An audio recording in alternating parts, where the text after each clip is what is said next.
Welcome to another video of capital budgeting. In this video, we'll look at the case of multiple IRRs or multiple internal rate of returns. Now, most of the examples that we have seen have cash flows like this. So 0, 1, 2, 3 and minus 1,000, 500, 400 and 300.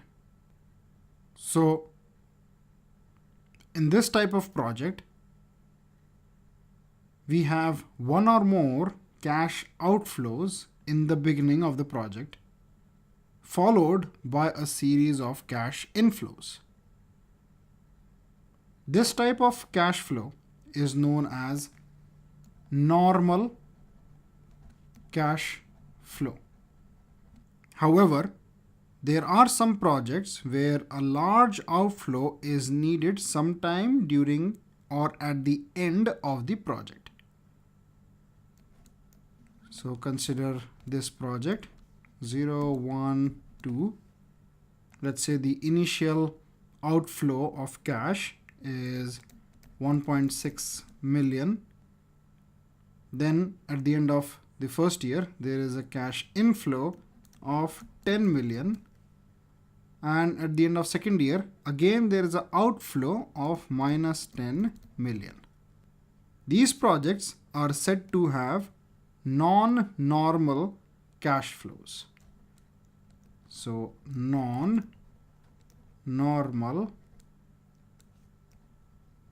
cash flows. So this type of non-normal cash flows can present unique difficulties when they are evaluated using the IRR method. And one of the biggest problems is having multiple IRRs. Now consider the case of a strip mine project. Now what is strip mining? So strip mining is the process of removal of soil and rock over a layer of mineral like coal, then removal of the mineral, and then restoration of the land. So let's say this is the mine. Let's say this portion is full of coal. And this portion is soil. So in the process of strip mining, first this soil will be removed, then the coal will be extracted, and then this soil will be restored back.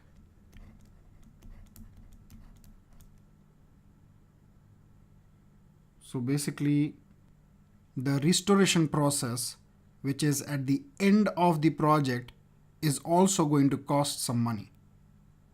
So let's take an example to understand the whole concept of multiple IRRs a little better. Suppose a firm is considering the expenditure of $1.6 million to develop a strip mine. The mine will produce a cash flow of $10 million at the end of the first year. Then, at the end of second year, $10 million must be spent to restore the land to its original condition. Find out the IRR for this project. So let us first draw the time scale for this project.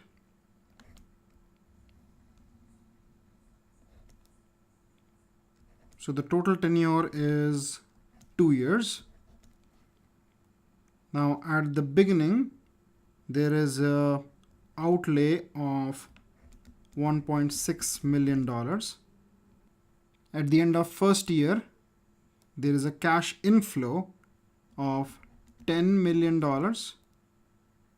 And at the end of the second year, there is again a cash outflow of $10 million. Now we have to find out the IRR for this project. Now at IRR, basically NPV is equal to 0. Or in other words, IRR is the rate at which the net present value of the project is 0. Now what is the net present value of the project? So net present value is basically the net of all the present values of the cash flows. So we have to first find the present value of all the cash flows, whether it is an outflow or an inflow. And then we have to sum it up to find the net present value. Now the outflows are represented by a minus sign and the inflows are represented by the plus sign. So let's find the NPV for this project. So NPV will be equal to PV0 plus PV1 plus PV2.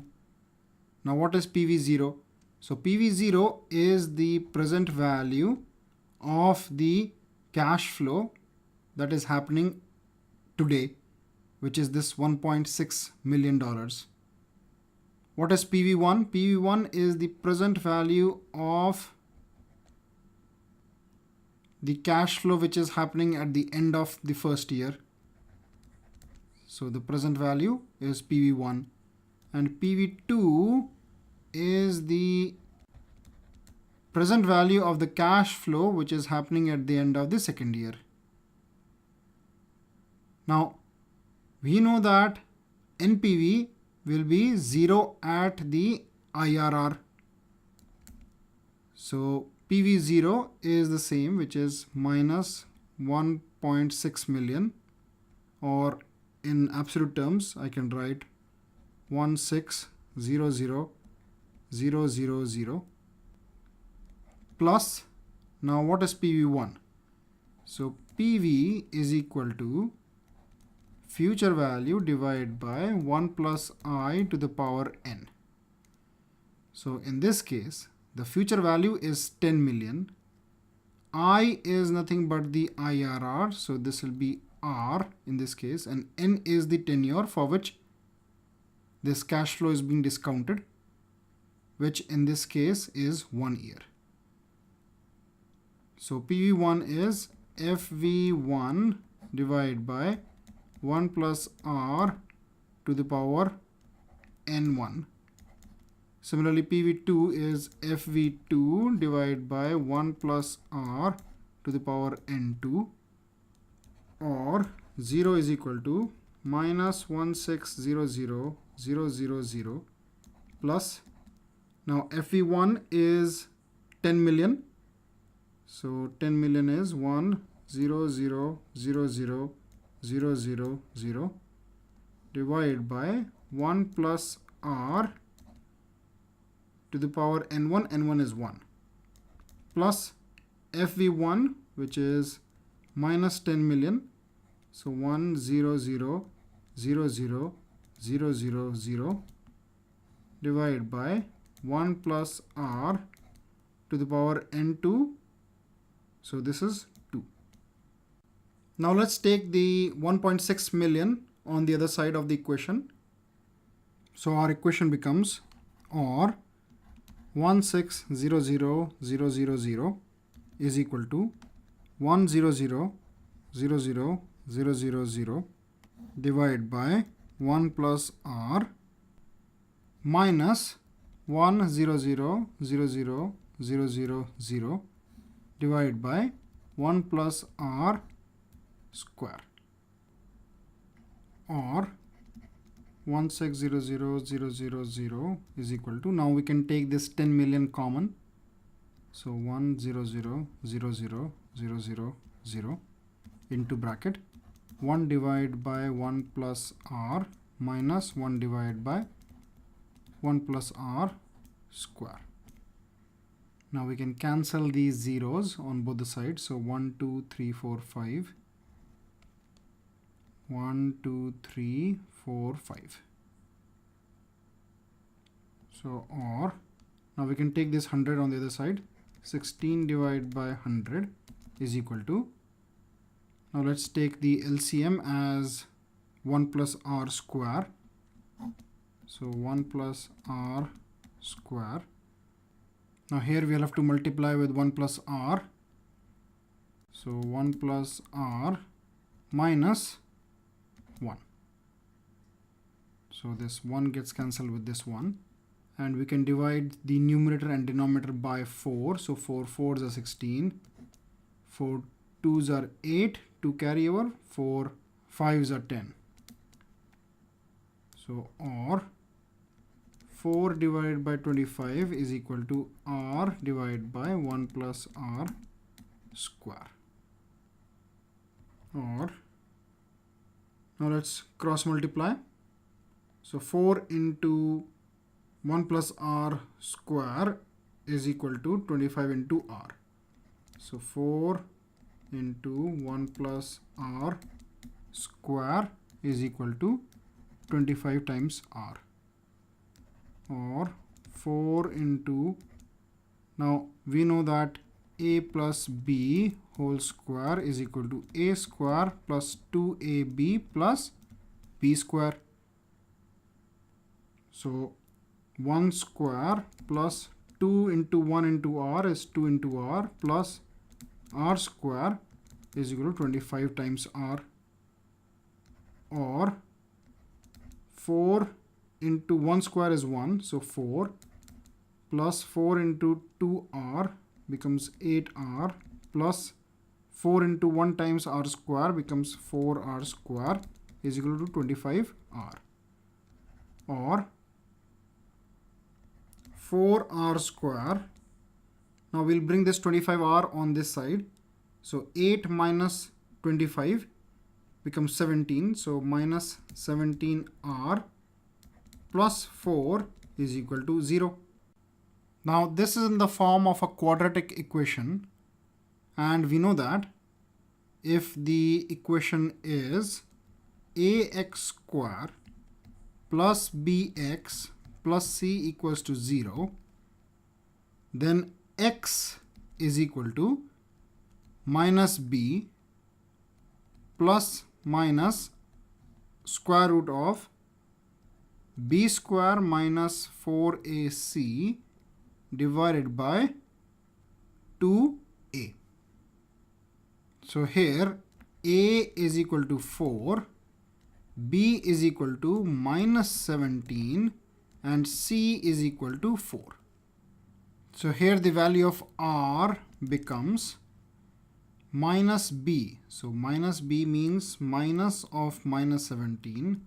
So minus of minus 17 plus minus square root b square, that is minus 17 square, minus 4 into a, which is 4, into c, which is again 4. And this whole thing divided by 2 times a. So 2 into 4.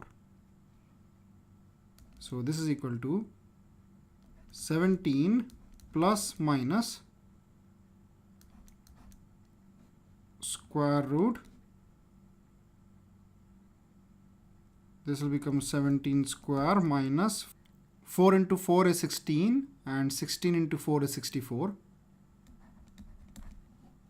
divided by 2 into 4, which is 8. So now this becomes equal to 17 plus minus 17 square minus 64 and square root of this. So x power this. So 17 plus minus 15 divided by 8. So now let's split this into two solutions. So this is 17 plus 15 divided by 8 and 17 minus 15 divided by 8.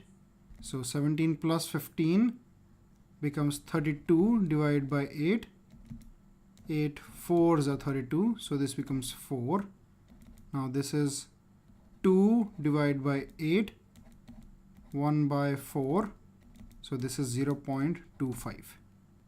Now this is in terms of R, and we know that when we do 1 plus R, basically if we have the percentage as 10%, we do 10 divided by 100, which is equal to 0.1. So then we do 1 plus 0.1. So basically the percentage will be 4 into 100, which is equal to 400%, and this will be 25%. So as you can see, we have multiple IRRs. We have 400% as well as 25%. So this is the case of multiple IRRs, which we face when there are non-normal cash flows.